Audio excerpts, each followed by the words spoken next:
देखिए टॉपिक कर रहे हैं हम स्ट्रक्चर ऑफ एटम। आज हम न्यू मॉडल पढ़ेंगे that is called quantum mechanical model. Quantum mechanical model. Bohr's model ने काफ़ी हद तक एक्सप्लेन कर दिया था हाइड्रोजन एटम को, लेकिन फॉर मल्टी इलेक्ट्रॉन सिस्टम वो मॉडल फेल हो गया था।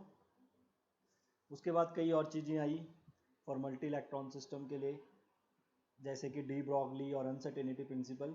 इन्होंने बिल्कुल ही कॉन्सेप्ट चेंज कर दिया। बोहर ने कहा था कि इलेक्ट्रॉन को फाइंड किया जा सकता है, you can find electron position with certainty. Heisenberg ने कहा कि you can not find simultaneously position and velocity of an electron. तो quantum mechanical model Heisenberg uncertainty principle के बेस पे ही आगे फर्दर गया कि इलेक्ट्रॉन को फाइंड करना, एग्जैक्ट फाइंड करना पॉसिबल नहीं है, सिर्फ आप उसकी प्रोबेबिलिटी फाइंड कर सकते हैं। मतलब आप ये देख सकते हैं कि इलेक्ट्रॉन यहाँ पे कितने परसेंट होगा, क्या चांसेस हैं कि इतना यहाँ पे इलेक्ट्रॉन प्रेजेंट है। तो उसके लिए एक मॉडल तैयार हुआ that is called quantum mechanical model. Okay, जो क्लासिक पुराने जितने मॉडल थे उनको क्लासिकल मॉडल कहते थे, और वो मोस्टली डिपेंड थे न्यूटन्स लॉ ऑफ मोशंस के बेसिस पे। ओके, तो इसलिए ये dual nature, Heisenberg uncertainty principle, इनके कारण थोड़ा सा चेंजेस आए न्यू मॉडल्स में that is called the Schrodinger wave equation और क्वांटम मैकेनिकल मॉडल। एक वेव इक्वेशन दी बाय एरविन स्क्रॉन्जियर ने 1926 पे।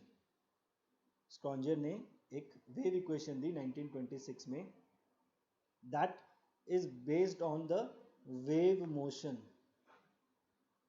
वेव मोशन किसका? Associated with electron, associated with electron in 3 dimension। 3 dimension मतलब जिसमें 3 डायमेंशन हो, लेंथ ब्रेथ हाइट, 3 डायरेक्शन में जा सका। तो एक पॉइंट तो इसने ये कहा कि wave motion associated with electron in 3D। Okay, उसने एक इक्वेशन दी हमें, आपको लर्न नहीं रखनी, मैं वैसे लिख रहा हूं।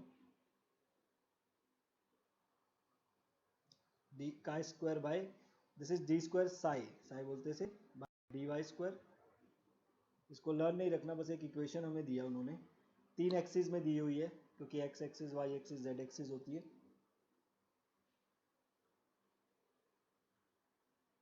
ये where what is this much, this is psi, this is called amplitude, amplitude of wave। देखो अब हमने पढ़ा क्या हुआ है, हमने भी पढ़ा डी ब्रॉगली ने कहा था कि इलेक्ट्रॉन है उसके पास ड्यूल नेचर है, मतलब वो पार्टिकल भी है वेव भी है ना।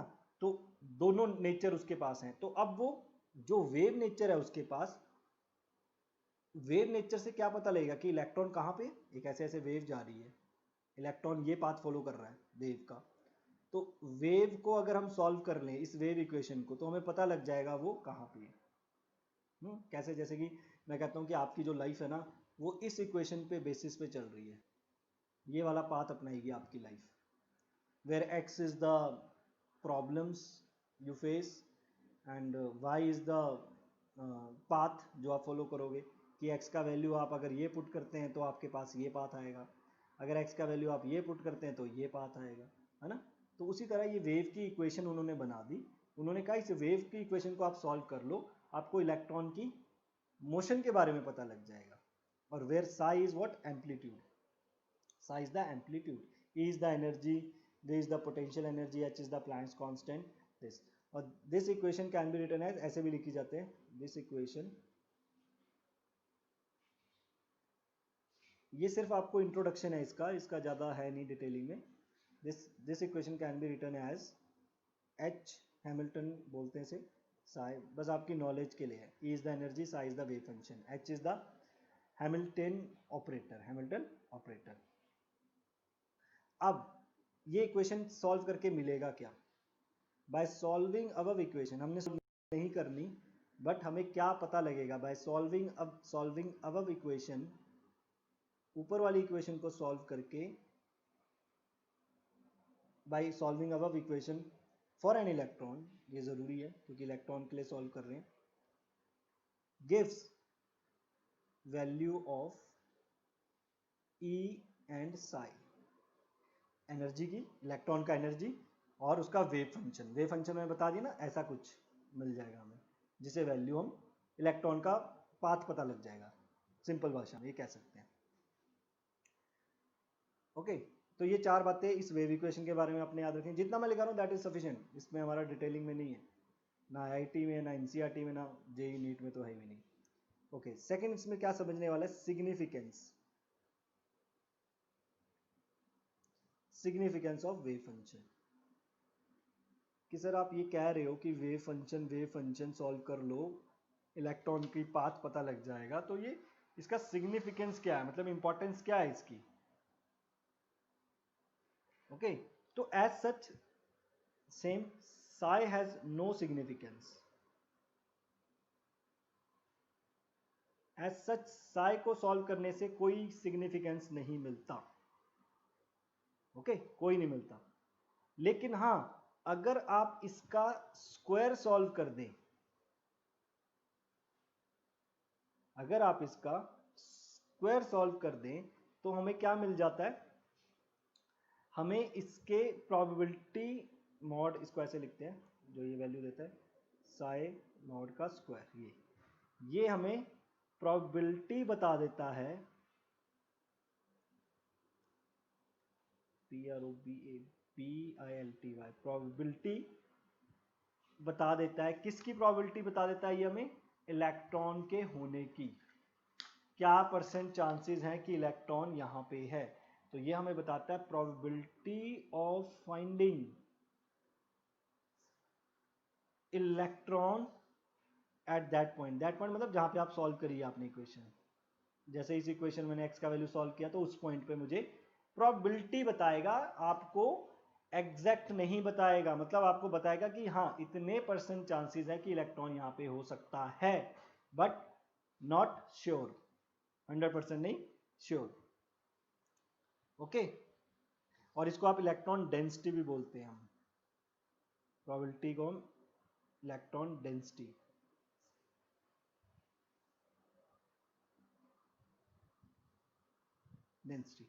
ये भी बोलते हैं। ओके, अब दो सेकंड पॉइंट क्या याद रखना है इसमें आपने, region around the nucleus, region around the nucleus, जो न्यूक्लियस के अराउंड रीजन है आसपास, which represent electron density, which represent electron density.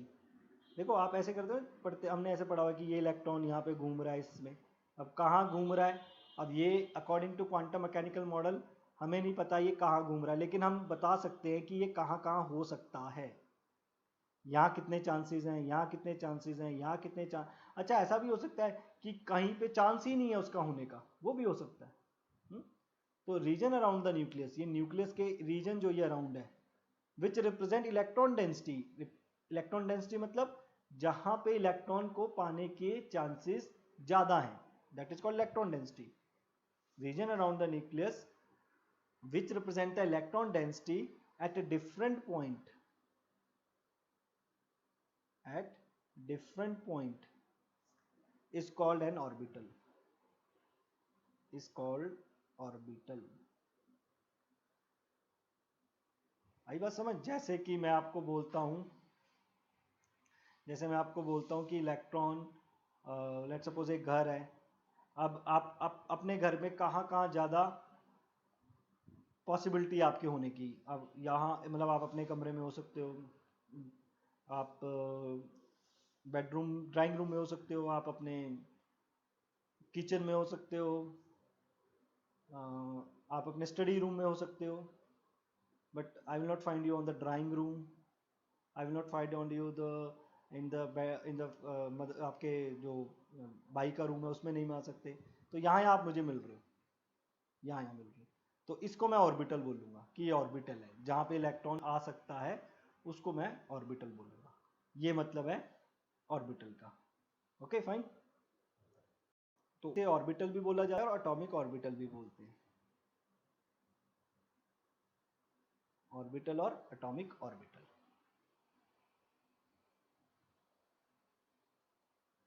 Okay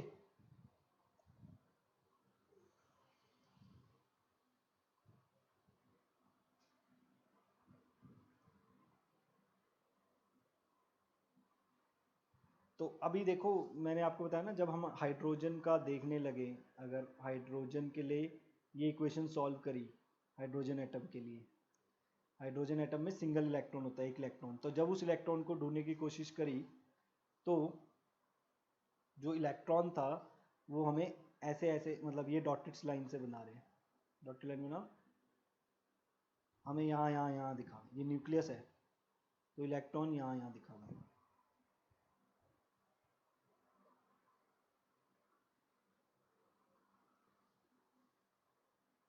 ये इलेक्ट्रॉन के ये दिख रहा है हमें, तभी हम उसको सर्कुलर बनाते हैं इलेक्ट्रॉन को, ऐसे ऐसे ये डायग्राम, ये this is called boundary surface diagram, this is called boundary surface diagram. मतलब अगर हम, जैसे अभी मैं ऊपर बना रहा था कि अगर मैं एक डायग्राम बनाऊं जहाँ पे आप इलेक्ट्रॉन के होने के चांसेस सबसे ज़्यादा है, तो उस शेप को कहेंगे बाउंड्री सरफेस डायग्राम। डॉटेड इसलिए लगा because I am not sure कि यहाँ पे होगा कि नहीं होगा। ओके तो अच्छा, ये सारे डॉटेड न्यूक्लियस तक डॉटेड है, मतलब इलेक्ट्रॉन न्यूक्लियस के नज़दीक भी जा रहा होता है। अच्छा, कोई ऐसा रीजन मैं बनाऊं जहाँ पे डॉट ना लगाऊं, उसको कहते हैं वहाँ पे इलेक्ट्रॉन को फाइंड करने की प्रोबेबिलिटी जीरो है। ये मैंने आपका घर बनाया कि आप यहाँ पे अवेलेबल होते हो, यहाँ पे मैंने कुछ भी नहीं बनाया, डॉट बिल्कुल भी नहीं बनाया, तो इसका मतलब यहाँ पे आपके इलेक्ट्रॉन आपको फाइंड करने की प्रोबेबिलिटी जीरो है।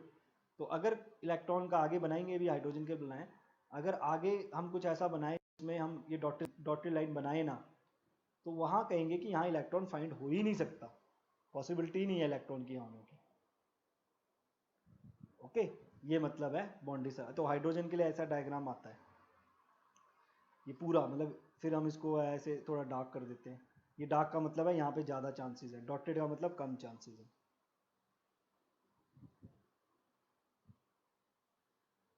ओके तो ये इलेक्ट्रॉन है, कई बार थोड़ा थोड़ा बाहर भी दिख, ये आउटसाइड द सरफेस दिख रहा है। ओके नेक्स्ट आता है आपका क्वांटम मैकेनिक मॉडल की importance.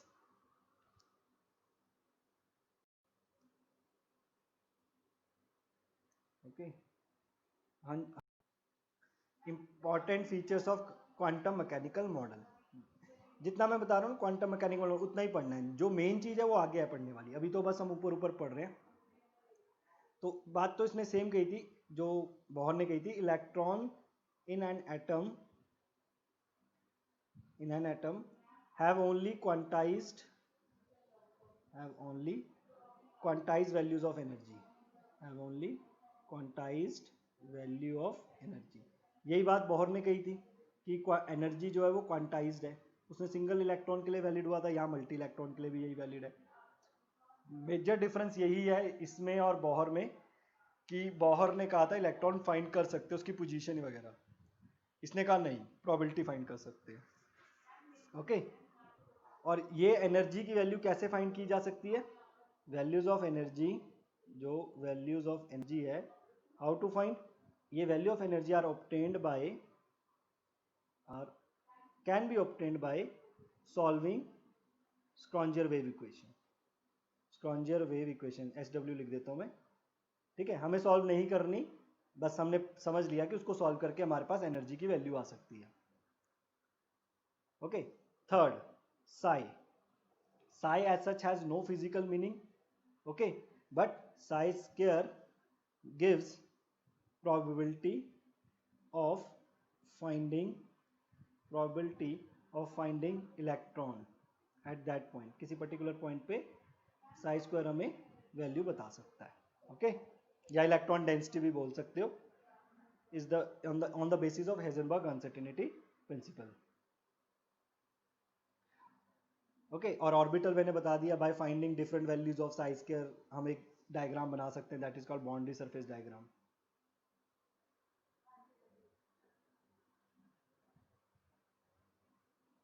The orbital wave function psi, है ना, ये हमें क्या बताता है, all the information it contains all the information, इसके अंदर सारी इंफॉर्मेशन है रिगार्डिंग किसके, about an electron, about an electron. Electron को समझने के लिए इसके अंदर सारी इंफॉर्मेशन है।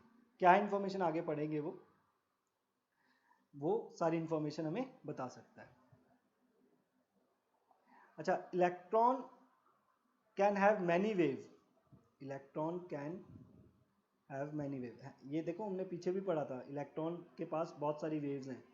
वेव एमिट, देखो एनर्जी देते हैं, एनर्जी लेता है, तो वेव भी तो एमिट करता है बहुत सारी वो, तो उसके पास मैनी वेव्स है। तो हमारे पास अगर मैनी वेव्स हैं उसके पास, तो उसके पास there are many atomic orbitals होंगे कि नहीं? Yes, there are many atomic orbitals. बहुत सारी अलग अलग वेव्स हैं, अलग अलग ऑर्बिटल हैं। ऑर्बिटल समझ रहे हो मेरी बात? Orbital is the region where finding the probability of finding the electron is maximum, ये बोल लो। ऐसी जगह जहां पे इलेक्ट्रॉन को फाइंड करने के चांसेस सबसे ज्यादा है, ऑर्बिटल है वो। ओके, तो एक एटम में बहुत सारे ऑर्बिटल होते हैं, बहुत सारे। अब वो हम पढ़ेंगे टाइप्स ऑफ ऑर्बिटल कौन कौन से हैं, कैसे उनका पता लगता है। ओके, तो इतना हमने बस क्वांटम मैकेनिकल मॉडल में इतना ही पढ़ना है। जो मैंने 7 8 10 बातें लिखी हैं, that is sufficient, more than sufficient. Okay, अब आता है quantum numbers. Now this is very important, यहीं से आपके क्वेश्चंस बनते हैं, यहीं से आपका केमिस्ट्री का पार्ट है। क्वांटम नंबर्स, यही इंपॉर्टेंट है। ये क्या है क्वांटम नंबर्स? आपको पता है एटम्स के अंदर बहुत सारे ऑर्बिटल होते हैं। पहली बात, एन एटम हैज, अभी मैंने ऊपर बताया देखो, electron can have many wave, therefore there are many orbitals. तो एन एटम may have या contains large number of orbitals, बहुत सारे ऑर्बिटल्स हैं उसके अंदर, पढ़ेंगे कैसे कैसे हैं। They are differentiate on the basis of, इन ऑर्बिटल को डिफरेंशिएट भी तो करना है। They are differentiate on the basis of, किसके बेसिस पे? साइज, शेप, डायरेक्शन या ओरिएंटेशन कहते हैं जिसे, एक्सेट्रा। हर ऑर्बिटल का हर ऑर्बिटल का अलग अलग साइज होगा। ओके, जैसे अभी मैंने हाइड्रोजन का बताया, हाइड्रोजन का आपने अभी देखा एक ऑर्बिटल ऐसे बन रहा है, क्योंकि एक ही इलेक्ट्रॉन है, एक ही इलेक्ट्रॉन है। अब मान लो जिसमें लेट सपोज कार्बन है, 6 इलेक्ट्रॉन है, तो 6 इलेक्ट्रॉन है, उन 6 इलेक्ट्रॉन्स के, इन 6 इलेक्ट्रॉन्स के अलग अलग ऑर्बिटल्स होंगे। कहाँ कहाँ होंगे ये देखेंगे अभी, ये अलग अलग ऑर्बिटल्स बनाएंगे 6 इलेक्ट्रॉन्स। तो वो 6 जो ही ऑर्बिटल कितने बनाएंगे बात की बात है, पर अलग बनाएंगे। वो कितने बनाएंगे ऑर्बिटल, और उन ऑर्बिटल का, उनको हम अलग अलग कैसे पढ़ें, या ये कह लें वो अलग अलग होंगे, किस बेसिस पे अलग होंगे? उनका साइज अलग होगा, शेप अलग होगी, ओरिएंटेशन अलग होगी, कोई सीधा है, कोई टेढ़ा है, कोई ऊपर है, कोई नीचे है ना। यूं कह लो कि इलेक्ट्रॉन्स किस घर पे रहते हैं, इलेक्ट्रॉन के घर को ऑर्बिटल कहते हैं। एक सीधी सी भाषा में बता दिया मैंने, इलेक्ट्रॉन का घर क्या है? ऑर्बिटल। और अलग अलग इलेक्ट्रॉन्स के, इलेक्ट्रॉन तो एक ही होता है लेकिन वो वेव्स अलग अलग छोड़ते हैं, तो उन इलेक्ट्रॉन्स के घर भी अलग अलग डिजाइन के होते हैं। मान लो मैं आपके सामने ऐसे ही बना रहा हूँ, just for sake of simplicity, ये लो अलग अलग घर बन रहे हैं। तो ये अलग अलग घर बन गए, ये किस बेसिस पे डिफरेंशिएट कर रहा हूँ? इसका देखो साइड अलग, चारों इक्वल हैं, इसमें 3 साइड हैं, ये बिल्कुल सर्कुलर है, ये पैरेललोग्राम टाइप है, तो मान के चलो अलग अलग घर हैं। तो वही बात मैं यहाँ पे कह रहा हूँ कि एटम के पास अलग अलग ऑर्बिटल्स हैं, उन ऑर्बिटल्स को अलग करने के लिए हम कैसे देखते हैं उनको? On the basis of size, shape and orientation. अब ये और इन तीनों को, या इसके अलावा भी एक दो चीजें और, इन तीनों को समझने के लिए दीज कैरेक्टरिस्टिक्स, इन कैरेक्टरिस्टिक्स को समझने के लिए these characteristics of an orbital are are expressed in are expressed in terms of three number, in terms of three number. जैसे कि मैंने यहाँ पे आपको बताया कि मान लीजिए ये स्क्वायर है, ट्रायंगल है, सर्कल है, पैरेललोग्राम है। अब इनको हमने कैसे डिफरेंशिएट किया? इनको डिफरेंशिएट किया on the basis of length, on the basis of breadth, on the basis of height, on the basis of size, है ना, किसी भी बेसिस पे। बट मेनली तो देखा जाए लेंथ, विड्थ और हाइट के बेसिस पे अलग कर रहे हैं, है ना। अगर तीन मतलब थ्री डायमेंशन बना लेता हूँ मैं, एक ये लो, एक क्यूब बना दिया, एक गरेरा, एक क्यूबॉइड बना दिया, हाँ, एक आपको सिलेंडर बना दिया, एक कोन बना दिया। तो ये किस बेसिस पे डिफरेंशिएट कर सकते हो? आप कहोगे सर देखो लेंथ का फर्क है, इसका लेंथ अलग होगा, इसका अलग होगा, इसका अलग होगा, इसका अलग होगा, इसकी विड्थ का भी फर्क हो सकता है, इनकी हाइट का भी फर्क हो सकता है, यस। तो उसी तरह ऑर्बिटल का जो डिफरेंशिएट करेंगे वो किस बेसिस पे होगा? On the basis of shape, size and orientation. और शेप, साइज, ओरिएंटेशन किस बेसिस पे होंगी? तीन नंबर बताते हैं उसके। वो तीन नंबर क्या क्या है? That is called principal quantum number. पहला है प्रिंसिपल क्वांटम नंबर, ये इंपॉर्टेंट है बहुत चीजें। दूसरा है एजीमुथल क्वांटम नंबर,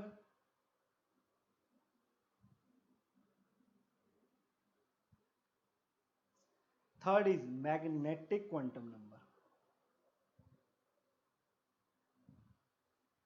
ये तीन क्वांटम नंबर्स हैं जो हमें ऑर्बिटल को डिफरेंशिएट करके दिखाएंगे। तो सीधी सी बात है, कोई पूछे क्वांटम नंबर्स क्या है? विच डिफरेंशिएट द ऑर्बिटल्स, बस सीधी सी बात, ये आपको डेफिनेशन बोल दिया।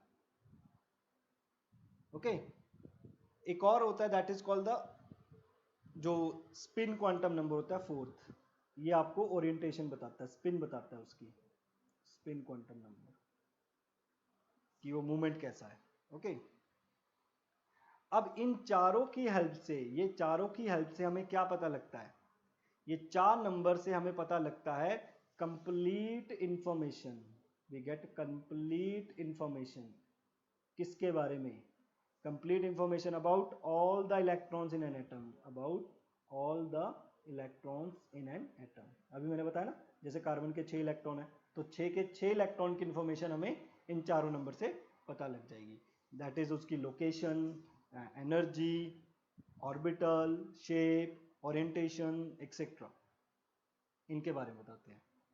ओके तो it is like a address, ये एड्रेस है, पता है किसी का, किसी के घर का पता है ये। जैसे हम किसी के घर का पता, आधार कार्ड है ये, आप ये कह सकते हैं ये आधार कार्ड है इलेक्ट्रॉन का, जिससे हमें उसकी कंप्लीट इंफॉर्मेशन पता लग जाती है। ओके अब इनको हमने पढ़ना है, एक एक करके इनके बारे में समझते हैं ये हमें क्या बताते हैं। The first one is principal quantum number. Principal quantum number denoted by small n, it is denoted by small n. Main बातें लिख रहा हूं इसकी, आपने वही समझनी है। क्या बताएगा ये? It tells about the principal shell.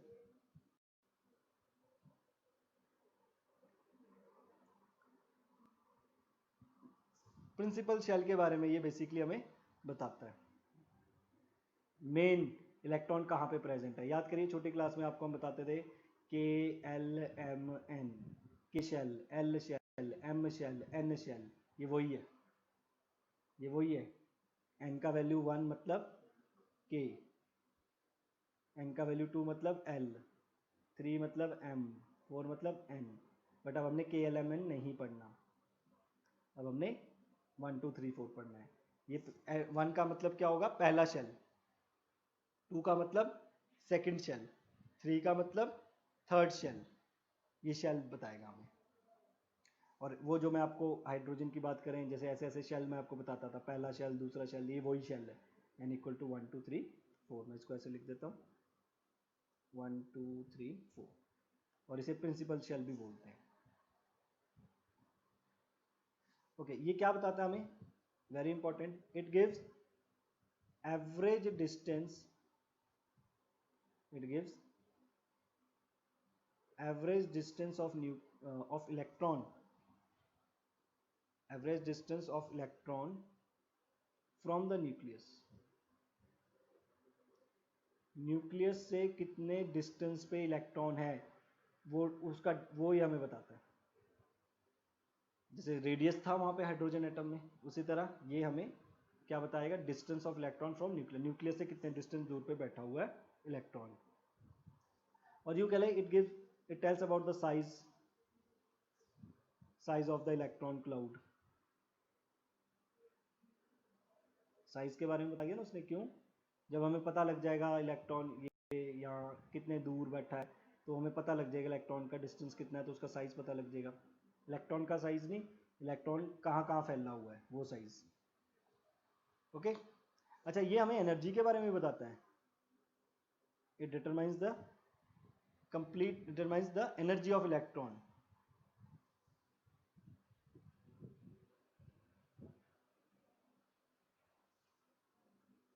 Energy of electron बताता है। ओके, और क्या बताएगा ये हमें। अब देखो जैसे इसका मतलब, अब मैं थोड़ी एक्सप्लेनेशन करता हूँ। जैसे फॉर एग्जांपल आपको n का वैल्यू 1 है। 1 का क्या मतलब है, 1 का मतलब है lowest energy shell. Lowest energy shell, सबसे छोटा शेल, पहला शेल यही होगा। n can not be negative, ध्यान से सुनिए मेरी बात, n can not be negative. ये लोएस्ट शेल होगा, सबसे छोटा शेल, जो कि न्यूक्लियस के क्लोज होगा, and lies closest to the nucleus. Nucleus के सबसे क्लोज जो होगा वो पहला शेल होगा। n equal to 2, second principal shell, वो थोड़ा न्यूक्लियस से दूर, थर्ड वो थोड़ा दूर, वो थोड़ा दूर, थोड़ा दूर, ऐसे होगा। ओके, समझ आ रहा है ना। सेकेंड होगा, आप इसको ऐसे लिख लो, n equal to 2, second principal shell, अगला shell that is second principal shell, तो सो ऑन, ये चलता जाता है। ओके, और इनकी एनर्जीज क्या होगी, एनर्जीज ऑफ वेरियस शेल। अब एक बात बताइए, जो मैंने आपको बताया ये लोएस्ट शेल है 1, तो इसका एनर्जी सबसे कम होगा, तो सबसे कम एनर्जी 1 का, फिर 2 का, फिर 3 का, मतलब बढ़ती जाएगी एनर्जी। मतलब ये पहला शेल, ये दूसरा, ये तीसरा, ये चौथा, इसकी ये न्यूक्लियस सबसे एनर्जी कम इसकी है, उससे ज़्यादा इसकी, उसके ज़्यादा इसकी, उसके ज़्यादा इसकी, ये शेल है। This is the order of energy shell. This is important, the part. Maximum number of electron, maximum number of electron present in any principal shell, in any principal shell। Shell किसका, ये हम किसकी बात कर रहे हैं, electron की बात कर रहे हैं ना। इलेक्ट्रॉन यहाँ पे होंगे, यस होंगे, तो उनको देख रहे हैं कहाँ पे होंगे, कैसे होंगे, तो इलेक्ट्रॉन प्रेजेंट भी तो है शेल के अंदर। तो वही कह रहे हैं कि maximum principal shell, maximum number of electron present in principal shell is given by 2n square, where n is the principal shell, where n is the principal shell। इसका मतलब समझ रहे हैं आप, कि किसी भी शेल में, फॉर एग्जांपल जैसे मैं आपको बोलता हूँ n इक्वल टू 1, तो मैंने आपसे पूछा नंबर ऑफ इलेक्ट्रॉन बताइए पहले शेल में कितने हैं, n इक्वल टू 1, आपने कहा सर फॉर्मूला है 2n स्क्वायर, तो n का वैल्यू 1 पुट किया 2, तो आपने कहा सर पहले शेल में सिर्फ 2 इलेक्ट्रॉन आ सकते हैं, and this is the universal fact, कि पहले शेल में 2 ही इलेक्ट्रॉन आ सकते हैं। मैंने कहा n equal to 2, second shell बताओ, आगे गया मैं, आपने कहा सर इसमें इलेक्ट्रॉन्स आ सकते हैं 2n square, that is 4 8। Second shell में सिर्फ और सिर्फ आप 8 इलेक्ट्रॉन रख सकते हो। मैंने कहा n इक्वल टू 3, आपने कहा sir number of electron in third shell would be 2 3 square, that is 18। 18 से ज्यादा इलेक्ट्रॉन नहीं रख सकते आप, ये इट्स लाइक समथिंग जो आपने छोटी क्लासेस में किया हुआ है, 2 8 18, ये वहीं से आया सारा। Okay, similarly n equal to 4, number of electron in fourth shell 2 into 4 square, that is 32। 32 से ज्यादा इलेक्ट्रॉन्स नहीं आ सकते। मैक्सिमम कह रहे हैं, कम तो आ ही सकते हैं, बट उससे ज़्यादा नहीं आ सकते। ओके, तो इस ये बारे में आपने क्वेश्चन पूछेगा कि प्रिंसिपल शेल किसके बारे में बताता है, उसके बारे में क्या नॉलेज है, और वो क्या क्या हमें शेप के बारे में बताएगा, साइज के बारे में, शेप के बारे में नहीं सॉरी, साइज के बारे में बताएगा, नॉट शेप, साइज के बारे में बताएगा। Second is azimuthal quantum number.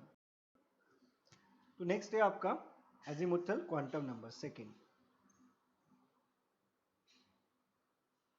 इसे एजीमुथल क्वांटम नंबर भी बोलते हैं एंड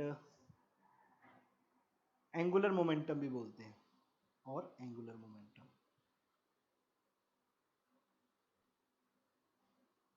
ओके, ये क्या बताता है हमें?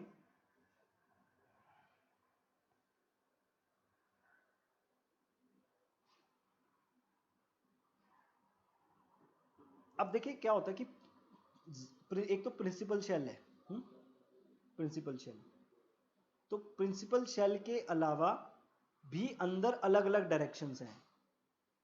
एक तो मेन शेल है प्रिंसिपल शेल, और प्रिंसिपल शेल के अंदर ही डिफरेंट पाथ्स हैं, डिफरेंट पाथ्स। जैसे कि मैं आपको बोलूं, कोई एक बहुत बड़ा सा महल है, हाँ,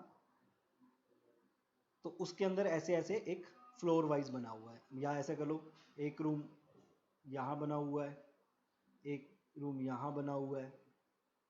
ये आप इस रूम में जाएंगे तो इस रूम के अंदर भी आपको अलग अलग फ्लोर दिखेंगे, या अलग अलग रूम दिखेंगे, एक अलग यहाँ, एक अलग यहाँ, एक अलग यहाँ, ऐसे ऐसे। तो ये तो मेन हो गया, मेन शेल। मेन शेल के अंदर भी आपको अलग अलग शेल्स दिखे, that is called the azimuthal quantum number. कि एक प्रिंसिपल शेल तो है, लेकिन उसके अंदर डिफरेंट पाथ्स भी होते हैं, या डिफरेंट फर्दर शेल्स हो जाते हैं, शेल के अंदर further shell, that is called the azimuthal quantum number. Okay, तो इसका मतलब मेन शेल में इसके क्या पॉइंट्स हैं? मेन शेल बोलो या प्रिंसिपल शेल बोलो, जो मेन शेल है of a multi electron atom,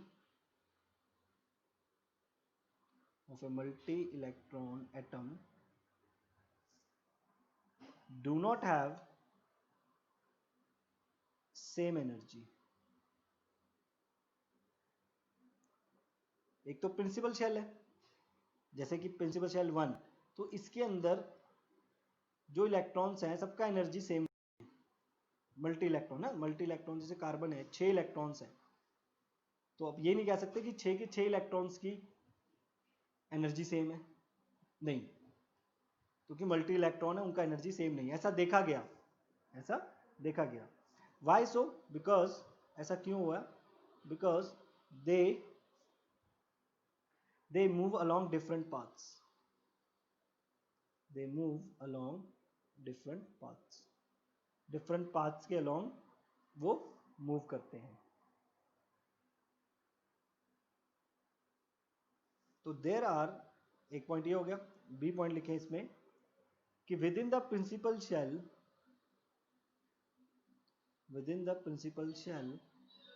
एक प्रिंसिपल शेल के अंदर ही there are present number of sub shells. Principal shell के अंदर शेल है, घर के अंदर घर है, एक घर के अंदर आप आपके गेट से एंटर करें, उसके अंदर अलग अलग रूम है, एक तो पूरा घर, एक पूरा घर उसे बोल रहे हैं वो मेन शेल है, उसके अंदर गए तो अलग अलग रूम, वो सब शेल हो गए, उसको कहते हैं हम एजीमुथल क्वांटम नंबर।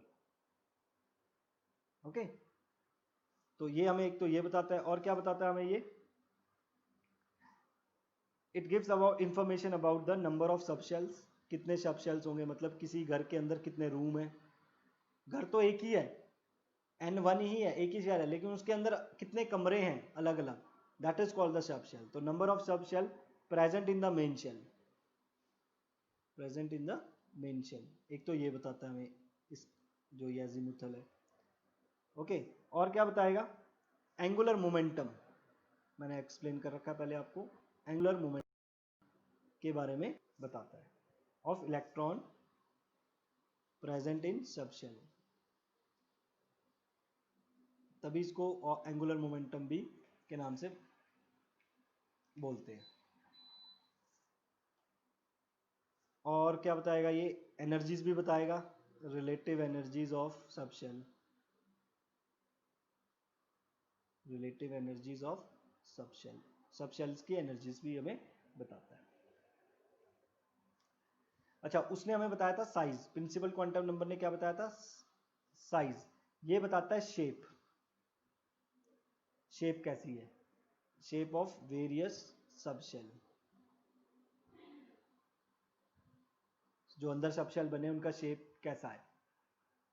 ओके, अच्छा इसको डिनोट करते हैं एल से, azimuthal quantum number is denoted by l, principal quantum number is denoted by n, small n, azimuthal quantum number is denoted by l. अब वेरी वेरी इंपॉर्टेंट ये part, l का value जो होता है वो 0 से n-1 के बीच में होता है, एल का जो वैल्यू होता है वो 0 से लेके n-1।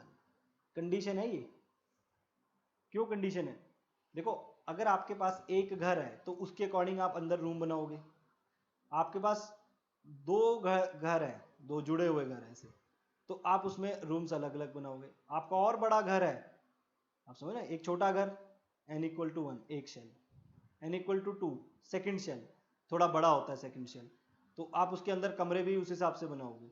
तो उसी तरह एल का वैल्यू डिपेंड करता है एन पे, कि एन क्या है उसके अकॉर्डिंग एल दिया जाएगा। ओके, फॉर एग्जाम्पल बताता हूँ, यहाँ पे आप एन का वैल्यू लिखते हैं, यहाँ पे हम एल का वैल्यू लिखते हैं। एन का वैल्यू अगर 1 पुट करेंगे तो एल का वैल्यू क्या आएगा, 0 2 1 -1 0 2 0, 0 2 0 कितनी वैल्यू होती है, एक ही तो वैल्यू होती है 0।